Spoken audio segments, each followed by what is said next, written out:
Le navire qui a explosé au large des côtes de Dakar, on pensait que c'était un accident ou autre. Désormais, c'est confirmé que le navire a été saboté. Il y avait 2 trous. Les enquêteurs ont découvert 2 trous. 2 à bâbord, 2 à tribord. Il faut savoir que c'est confirmé désormais que c'est du sabotage. Le Mersan est un navire russe qui contournait les sanctions un peu au niveau de l'international, etc. Et d'après les informations qui circulent, les Ukrainiens ont l'habitude de s'attaquer aux navires russes qui contournent les sanctions. Le sabotage visait seulement à neutraliser le navire, empêcher le navire de pouvoir continuer sa route.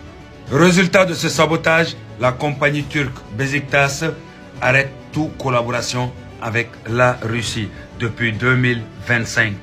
Il faut savoir que ce navire transportait 39 000 tonnes de carburant provenant de la Russie. Après enquête, les enquêteurs ont confirmé qu'il y a eu sabotage. Est-ce que l'ambassadeur de l'Ukraine doit être convoqué par les autorités sénégalaises? Reste à suivre, on verra bien. Mais là, ça fait quand même 2 fois. La première fois, c'était un de leurs agents qui était sorti pour se vanter de l'attaque qu'il y a eu, soit disant que l'Ukraine était mêlée à cette attaque-là. Deuxième fois, on se retrouve avec ce navire qui explose au niveau des côtes de Dakar. Ce qui veut dire tout simplement que la guerre Russie-Ukraine s'étend jusqu'en Afrique, tout simplement. Voilà pourquoi il faut se méfier.